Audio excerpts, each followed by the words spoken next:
Okay. Hello, my name is Izzy, and I'm a junior at ETHS. My name is Ellie, and I'm a freshman at ETHS.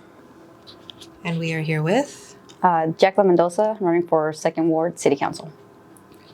And to start off with an easy question, how did you get here today? Just running for City Council? Or here with you guys? To the building. Awesome. So I actually got here in my car. I've been canvassing earlier, but I need to head somewhere else after here. So stopped by my house, got my car, which is a hybrid. I want to mention that. And came down Ridge and down Church and made it here. Yeah, I'm down in the parking lot. Nice. Yeah. Nice. Why are you running for City Council? So I am a mom. I'm a daughter. I'm a first-generation daughter of immigrants. My son has special needs. I really want to bring that representation to council. Moved here to Evanston to care for my father. He's 76 years old and going through prostate cancer. So I moved here to help care for him and my mother, who have been pretty much taking the burden of taking care of him since I used to live in Tennessee. And also I just want to bring more representation to my community, more representation from renters. Also, I'm a renter, and just more representation from people who come from backgrounds like myself who are low income and have had to claw our way up to where we are right now. Yeah. So for a somehow more personal question, everyone has special traits and gifts they can use to change the world. Thinking about your skills and strengths, what is your climate action superpower? My climate action superpower. That's kind of a big one. That is a really big one. I'm gonna have to think about that. I mean, one of the biggest things that for me that I do is that I bike as much as I can. I have my regular retro bike, who I got from a really nice lady on Central Street. And then I have an electric bike that we attach my son's trailer onto. I have a bad hip, so I can't push him along with me. So we bring him on there. So I think for me, my superpower is just trying to do my best biking and just bringing that perspective to City Council that we do need to build up our biking infrastructure, because I know one of the biggest things is, trying to rely on cars as little as possible, but we can't do that if we don't have the infrastructure there first. And I've seen it firsthand. I've almost gotten hit a couple times, and cars drive really close to me, even when I have my son with me. So I know that we need to just build that up first. Yeah. What are the 2 most important issues you are focused on in your campaign as a challenger, and why? Yeah, so one of the things is affordability in Evanston, and I know it's just such a big word, affordability, right? How do we get there?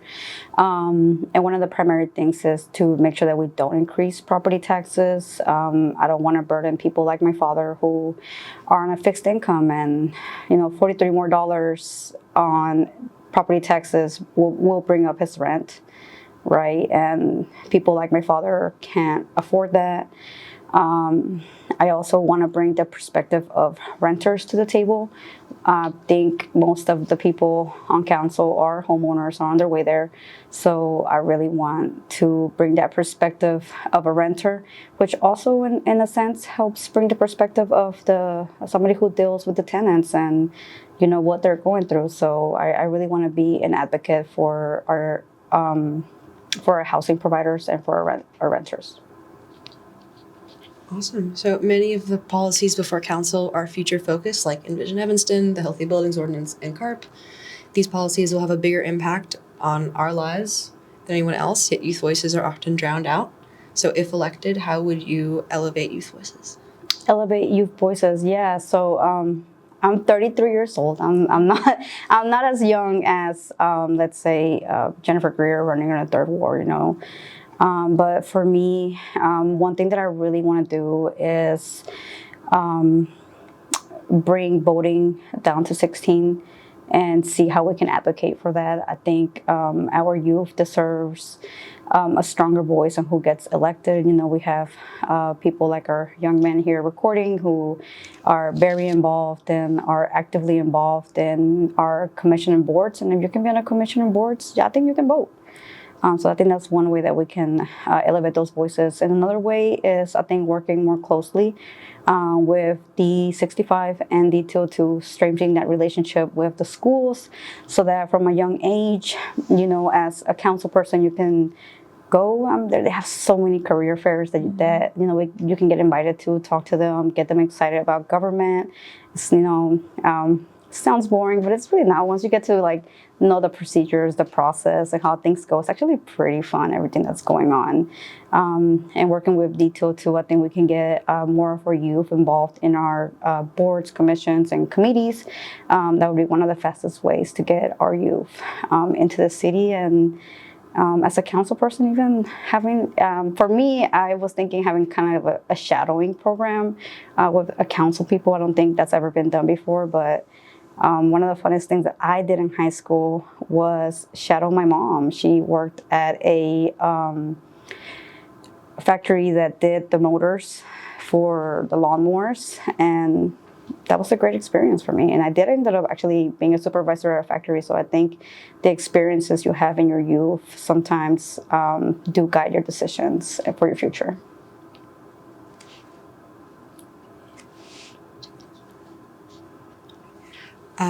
So 80% of carbon emissions come from the building sector, and a vast majority of these emissions come from Evanston's 500 largest buildings. The proposed Healthy Buildings Ordinance, that's a big ticket item right now, would mandate that these buildings make energy efficiency improvements, procure renewable energy, and reduce on-site emissions, all while ensuring this is done while maintaining affordability. Do you support the proposed Healthy Buildings Ordinance? Why or why not? Yeah, so first of all, I think that decision is out of my hands. I think it's going to pass before I get elected. But I do support it. I believe it's the right path. The larger buildings, in a sense, can afford it, most of them, and I think the Healthy Building Ordinance comes from a place where the rules are going to be made so that, if the only way you see to retrofit your building is to get your tenants out of there, then obviously the Healthy Building Ordinance is not going to force that onto you, and they're going to guide you into a different way of compliance. So I do fully support it. I believe that we need to move forward and not backwards. And the longer we take on procedural things, we're just holding ourselves behind. So I think it's good to push it forward and get those rules, that committee going, so that we can start building the rules. We can start getting our housing providers involved. We can start getting just any other experts involved in there, including Northwestern, and have that voice and their expertise involved. So yeah, I fully support it. I am not any kind of environmentalist expert, but I trust in the people who are the experts, and I know that they are guiding us in the right way. At ETHS, we learn about the value of teamwork through sports and group projects. From these lessons, it's clear that the City Council isn't always the best example of teamwork. If elected, what can you and your colleagues do to have a more productive collaboration as City Council? Yeah, so, first of all, it's respecting each other on the dais. I frown upon some of the comments that are made up there. I don't think it sets a good example for our youth, and that is a reason why I don't bring my child to council, because it is not the best example. I think we need to work together, find a way to collaborate. I know most of the people who sit on council, so I believe that I don't have to build a relationship first. There's already one there.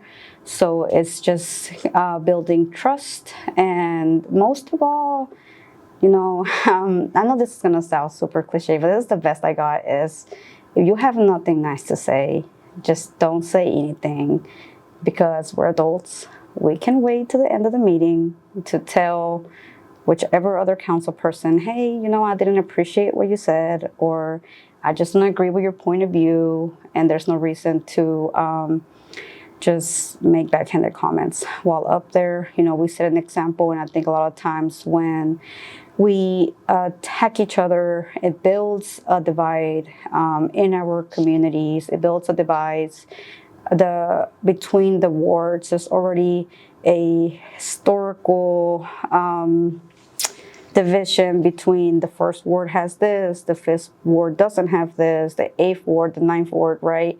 So I don't think it helps for us to be fighting as council up there and just keep building onto that perceived division, because it should not exist. Awesome. I think, is there anything else you'd like to, you have the floor? You'd like to mention?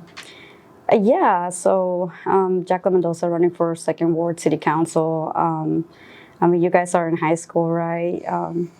For me, you know, this has been an amazing experience, and whichever way it goes, one of my main priorities while running for council has been to get more youth involved, knock on doors that have never been knocked on, and I believe that we should not always, sometimes campaigns, the way they go is that you focus on the doors that win you the seat. And for me is not only am I focusing on the doors that win us the seats, but I really want elections to become a place where we focus on getting more people involved and more people to vote, even if that means that I don't win the seat. So thank you so much for being here. Thank you so much for being so involved. It's really amazing. I wish I would have been more like you guys growing up.